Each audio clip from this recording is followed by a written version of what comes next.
We're diving into the prospect Reef to talk about Casper Halton's hot playoffs and Will Smith at the Worlds.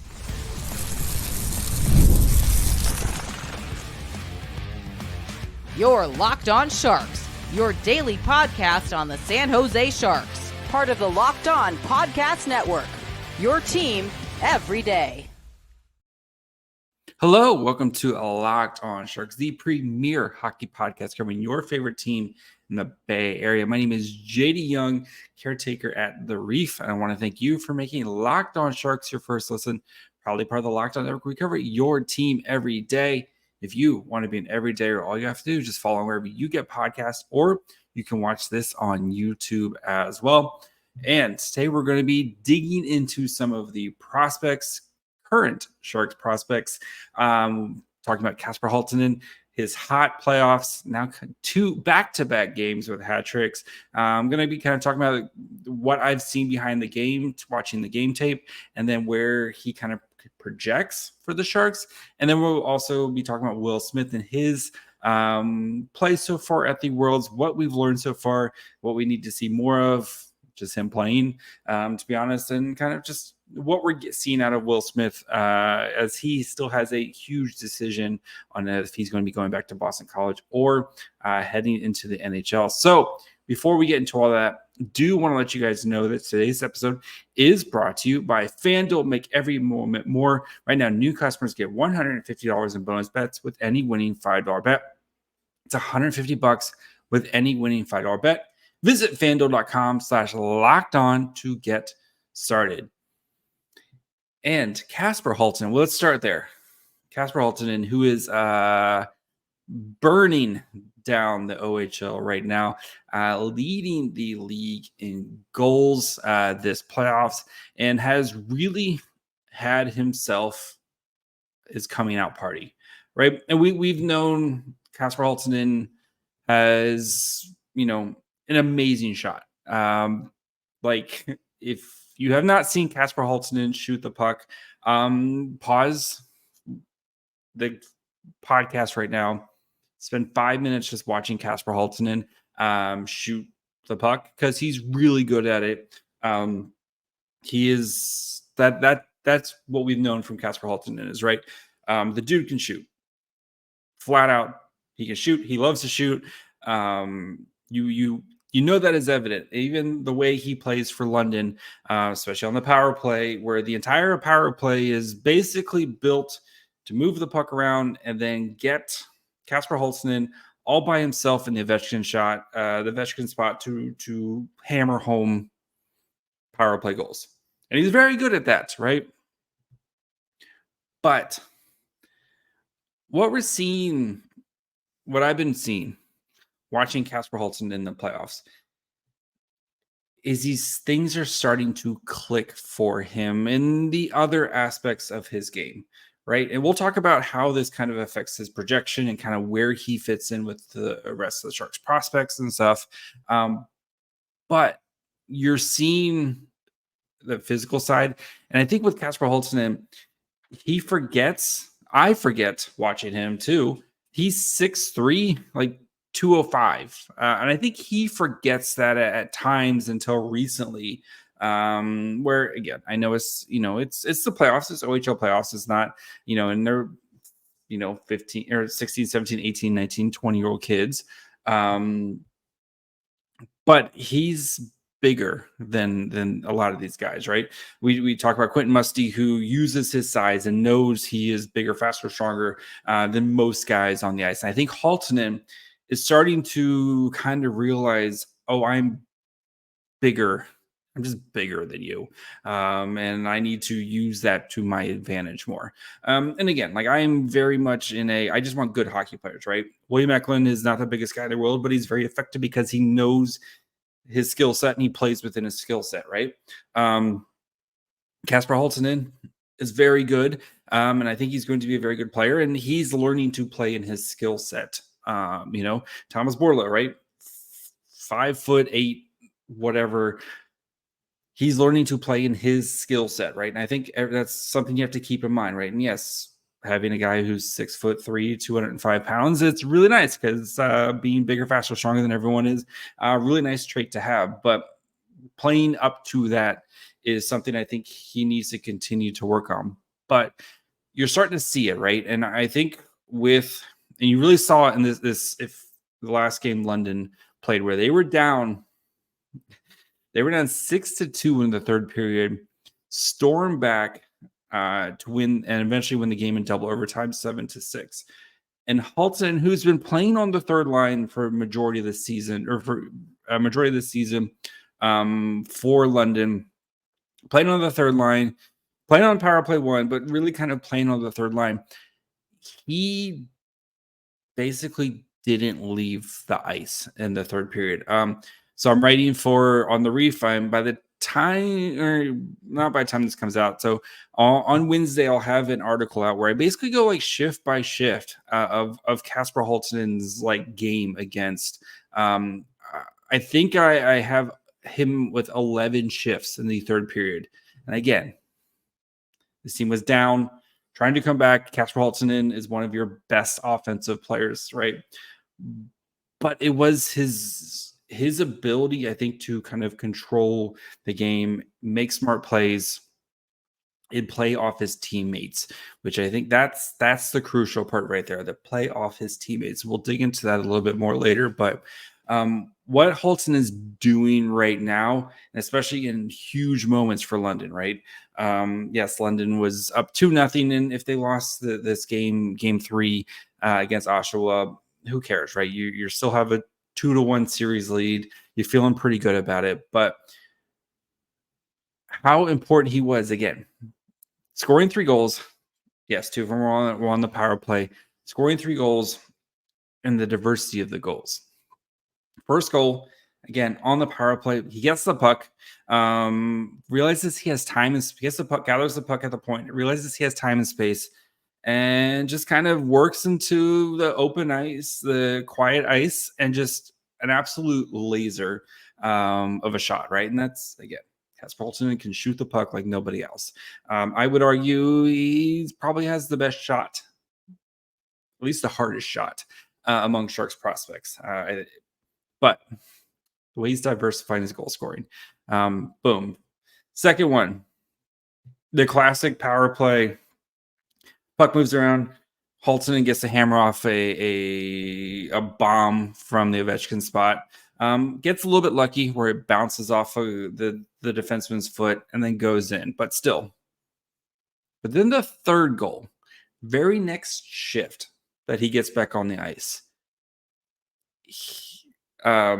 Easton Cohen, Toronto Maple Leafs prospect, has the puck at the boards. He's kind of dealing with a little board battle. Halton comes in, gives a little assist, kind of a slight pick, right? A little bit of a slight pick, helps Easton Cohen kind of get out from it. But then Halton goes to the front of the net, and a classic just kind of tip play after Easton Cohen, kind of gets some free ice. Very nice kind of read off of each other. Halttunen, I'm bigger, stronger, faster than you. Gets to the front of the net. Tip play, boom. Brings London within 1 goal right there. And then they eventually come back. And then double overtime. He makes a huge play on the game-winning goal. He has the puck kind of, and you kind of see where he works. It's usually kind of either behind the net or kind of in that corner area there. And Halttunen's game is really, developing in there, and his ability to win battles, kind of knock guys off the puck. Because again, he's 6'3", 205 pounds. You're seeing that game mature and develop, which is going to be a huge part of his development is how do I use my 6'3", 205 pounds? Because again, even when he plays in the NHL, yes, there'll be guys bigger than him, but he's still going to be bigger than a majority of players. Is able to kind of win the puck, gets the puck back to the point. Very simple play. But his pass kind of through a bit of a traffic, gets the point, and then the defenseman does a great job of reading the play, getting the puck to somebody who's right in front of the net, who's able to knock it home, and they complete the comeback. But you're seeing how he is becoming more than just a let me sit here and slam home rockets from the face-off dot, because he's very good at that. But you're starting to see where he's playing off his teammates and kind of developing the other parts of his game, which is going to be huge as he continues. If he wants to go into the AHL next year, and as he continues to kind of play against tougher and tougher competition. So we'll discuss his kind of where he fits in, the concerns of him not maybe driving play. We'll discuss that here a little bit. And we'll also talk about Will Smith and what he's doing at the Worlds. So we'll get to that here in just 1 second. If you have getting life insurance on your to-do list, you need to check out Policygenius. They're the country's leading online insurance marketplace. They save you time and money so you can provide your family with a financial safety net starting today. With Policygenius, you can find life insurance policies that start at $292 per year for $1 million of coverage. Some options offer same-day approval and avoid unnecessary medical exams. Policygenius helps you compare your options from top companies, and their team of licensed experts is on hand to help talk you through it. They have no incentive to recommend one insurer over the other, so you can always trust their guidance. Thousands of 5-star reviews on Google and Trustpilot from customers who found the best fit for their needs. So check life insurance off your to-do list in no time with Policygenius. Head to policygenius.com/lockedonNHL or click on the link in the description for your free life insurance quote to see how much you could save. That's policygenius.com/lockedonNHL. So Kasper Halttunen, this is all great, right? He's on his way. Where does he kind of fit in here? And the big red flag is, well, he doesn't drive play, right? And by drive play, he's not kind of the guy doing stuff. He's more of a complementary piece, right? And my rebuttal to that is, does he need to be the guy who drives play? Because, just think about the Sharks prospect pool, right? Assumed Macklin Celebrini. We fully expect him to drive play. He drives play right now for Boston University. We know he's going to be, he's projected to be a great two-way center, guy who can, make his line mates better. Whatever you need him to do, that's what Macklin Celebrini can do. Guy who can drive play, drive a line, own a line. Maybe not this year, but you expect in the next year, couple years, Macklin Celebrini is going to be that guy for the Sharks. Will Smith. Guy who, and yes, there's a lot of debate on who drives the play at Boston College with the freshman line, right? Will Smith, though, he's usually the one kind of setting up his teammates and doing stuff. And yes, that is a big conglomeration, but you kind of expect Will Smith to be that. If Will Smith's going to be successful in the NHL, he's going to be successful because he's the guy who drives play.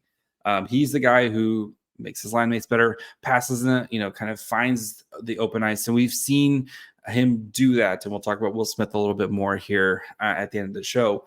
But that's going to be Will Smith's role, is making his line mates better and kind of controlling the pace of play when he is on the ice. William Eklund. We've seen him drive play, right? This season, we've seen him be the best player on the Sharks at times. We've seen him kind of drive a line, make his line mates better. So that's 3 guys right there who are projected to be top 6 players for you as the Sharks continue this rebuild. Does Kasper Halttunen need to drive play if you have these guys? And yes, having a guy drive play. Or can Kasper Halttunen just be like a super sick complementary piece? And the guy I'm going to say, I know some people are going to kind of turn their nose up and give me but go back to when the Sharks were really good, and think about that third line for a second of Marcus Sorensen, who Joe Thornton and Kevin LeBanc. Joe Thornton drove play on that line. And what was Kevin LeBanc's role? be a super complimentary piece that can score. Like, now imagine if Kevin LeBanc had like a rocket of a shot with 6'3" and 205 pounds. Like, again, Halton and LeBanc are kind of different players, but kind of that same role of can Casper Halttunen play off his teammates, which we have seen him getting better and better at here in the playoffs here, playing against tough competition, right? These are the best teams in the OHL, and London has just been wrecking teams right now. Can he play off his teammates? Can he have some chemistry? Can he score on the power play and just like be a really, maybe Casper Halton is like kind of your forecheck guy. I've seen him start to kind of really establish himself as that type of player for London, and just score 6 goals on the power play, and then get open at 5-on-5 and let other guys kind of find you, and just play off your teammates. I think there's a very realistic world where that's kind of Casper Halttunen and kind of where he needs to go. Still needs to work on his issues. I think his skating I'm not a skating coach or anything, but like I'm not watching guys' inflection and stuff. But I feel like that's kind of the area that he needs to really kind of work on improving on, is that skating. And I think maybe a stronger first step, I think what would really help him there. But I think a really reasonable path for Casper Halttunen to just be a super sick complimentary guy. And this isn't to be a slight, right? Like you can't have a team of 12 bus drivers, right? That's just not how it works. You need to have guys who fit in the system and fit on a line and have chemistry. And I just think that's where Halttunen is going to kind of work out, and I'm curious to see what the Sharks do with Halttunen next year, right? Because he played over, he was in Finland, since he's finished, he can play in the AHL next year if he wants, if the Sharks want him to do so. Like he doesn't have to go back to the CHL. Like there's a really good opportunity for him to play in the AHL next year. But do they want Halttunen to go back to the O? And, playing on London is going to be good again next year. And maybe they lose some pieces, up front, maybe like Denver Barkey or some of these other guys decide to turn pro. And it's going to potentially open up some slots for him to play in the top 6 more often than not. And especially now that his game's developed. Do they want him to go back and just kind of dominate for another season? Or do you want him to come to San Jose and play on the Barracuda? And maybe he's not making an impact right away, right? Maybe it's kind of the first half of the season. Maybe he's, plays half the games and maybe he's healthy scratch, but he's working on his skills and development.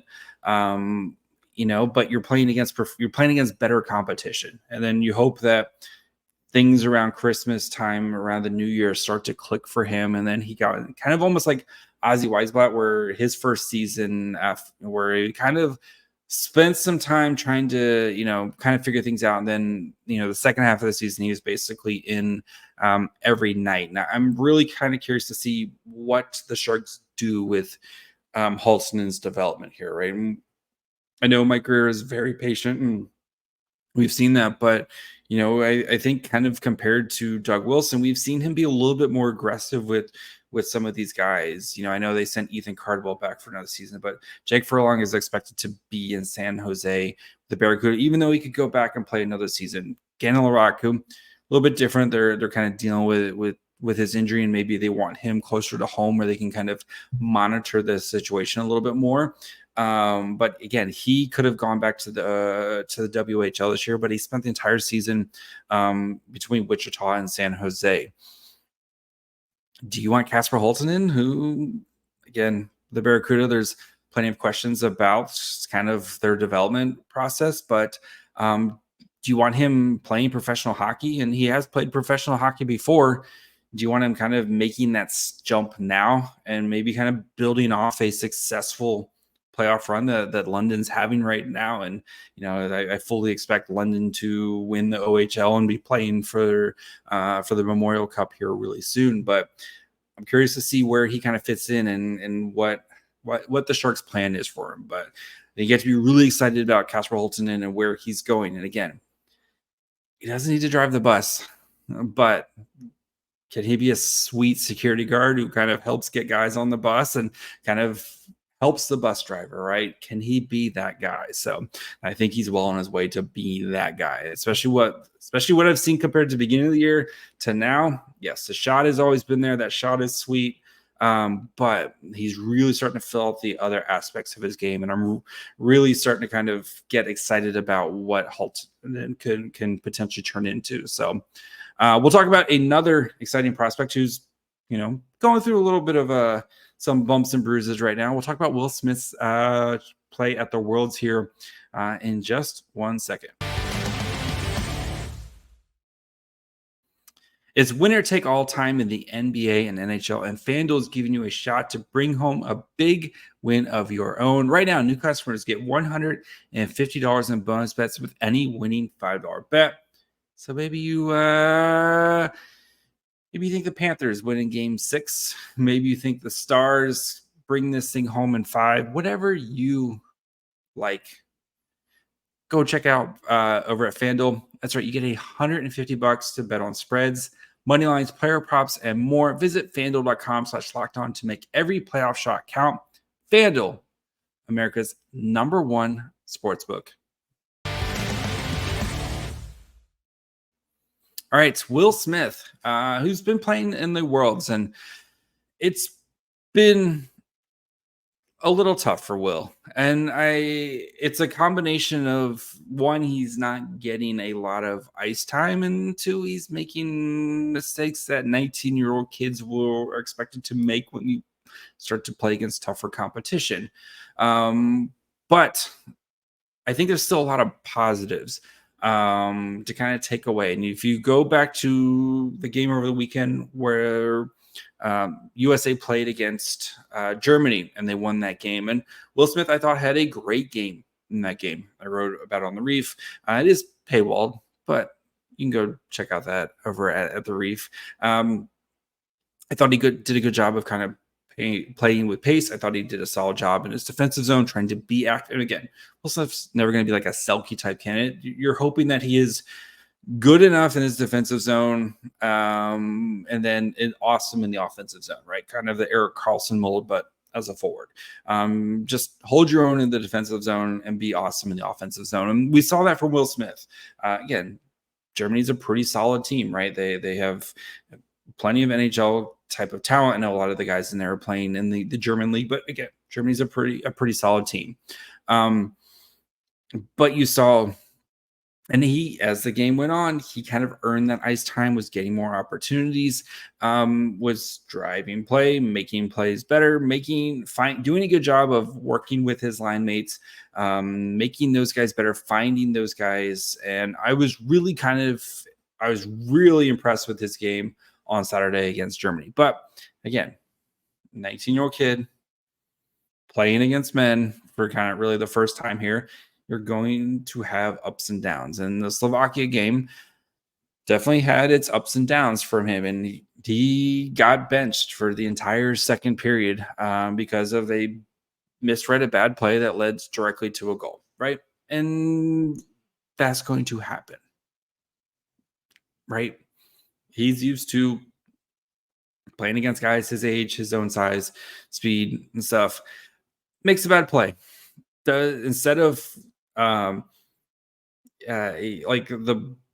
understand what he was doing, right? He kind of he just read the play wrong. Should have so the defenseman's kind of pinched up and he is covering for the defenseman instead of either hanging back and playing a more defensive role, or kind of taking the puck kind of scores out instead of kind of going to the boards, maybe eats it for a little bit, kind of slows down the play. he kind of attacks. And that's what we love about Will Smith, right? Is that attack mode, because he's very good at it. And that's been his style of play. And there's always the risk reward. And the most of the time it works out for Will Smith with the reward. But you're going to have times like this where it fails. And he attacks, loses the puck bounces wrong, is unable to get it. Boom, Thomas Tatar goes the other way. And then all of a sudden it's in the back of the net. Gets benched, right? But you still see him doing positive things, and he's going to have this as a learning experience of, okay, I can't do that next time that this situation happens. And if Will Smith comes to the NHL this year or he comes in next year, he's going to have these same things happen, because that's just a style of play. And you're going to live with that, because 9 out of 10 times Will Smith's probably going to make the right play, but he's going to have to learn what his limitations are. And I have Tony Ferrari on tomorrow, spoiler, and we talk a little bit about Will Smith and Macklin Celebrini and kind of what what Macklin Celebrini will help do for Will Smith. But again, like you're going to see these mistakes from Macklin Celebrini, Will Smith, whoever, right? No hockey player is perfect, but you have to remember these are, 18, 19, 20, 21-year-old kids who are kind of playing against professionals for the first time, and there's going to be those growing pains. But overall, when Will Smith has been out there playing, and he played 7 minutes in the last game, for the most part, I've liked what I've seen from out of him. I think he's been doing a good job of using his teammates. I think he's been solid in the defensive. He's trying hard in the defensive zone. He's been solid in the defensive zone. And you're seeing the offensive zone to him creating. He's gotten a couple of shots off here. Was basically robbed on a goal at one point. You're seeing the what he can do in the offensive zone. And these tournaments, you have to remember, this is a good opportunity to see Smith without Ryan Letter, without Gabe Perreault, and kind of what he's doing. And you're seeing a lot of the same stuff that he's able to do for a group of guys who just kind of get thrown together here and are trying to kind of figure things out on the fly. So, yes, he's going to have his mistakes. Every player is going to have their mistakes. It's what do you learn from it, and how do you not do it again, right? And that was like the pinch. It reminded me very much of a Ryan Merkley pinch when they, I think they were down like 6-0 against probably Edmonton or something like that. He makes the same pinch and he got benched by Bob Bugner. And it reminded me very much of the same thing.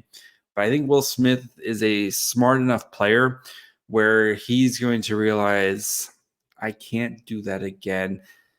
Here's how I will attack it better next time. And that's where I'm curious to see is, how does he learn from that? Because he's going to be in that same situation at some point again. How does he learn from that, and how does he get himself better? And again, I still think Will Smith should sign, even if the Worlds haven't been, they've been a little rough. I still think Will Smith should be playing in the NHL next year, because the only way you're going to kind of get through these growing pains in the NHL is by playing in the NHL. And I've talked about it before. I still think if he goes back to Boston College, and if he wants to go back to Boston College and, put up a bajillion points and have fun with his friends, awesome. More power to you. We'll see you next April. But again, I think it's much going to be a big fish in a small pond of him if he goes back to school next year. And I'm excited to see what he can do when he starts to build some chemistry, playing with some guys who are going to be around for a while, whether that's Eklund or Fabian Zetterlund or whomever, right, is on the Sharks next year. I'm curious to see how he does with that. And I think he's going to be great. Okay. I think he's going to be great. I think Celebrini and Smith down the middle is going to be great at some point. So that's going to be it for me today. We'll be back tomorrow with our Bald King, Tony Ferrari, for another draft profile. This is a really good one. A player who has been mocked to the Sharks a lot. So we'll talk about that guy. Plenty of other stuff coming up. You missed it. I'm also now every Tuesday, I'm on the Locked On NHL show with Seth from the Locked On Wild. We talk about the Western Conference. So we had our first episode come out yesterday. So if you haven't, go check that out. Yeah, fun talk. We get to actually talk about playoffs. It's weird to actually talk about playoffs. So go check that out. Like I said, every Tuesday will be Western Conference Tuesdays at the Locked On NHL podcast. Make sure you're following this show wherever you get podcasts. And of course, you can watch on YouTube. Haven't gotten a review in a while on Apple. I mean, no, I'm just saying. Anyway, you can also watch on YouTube. Make sure you guys subscribe. Plenty of good draft coverage stuff coming up as we're getting closer. I think we're 6 weeks away now, so 6 weeks away from the draft. And then follow the show on Twitter, Facebook, and Instagram at Locked On Sharks. Follow me on Twitter at MyFryhole. Till tomorrow. Bye, friends.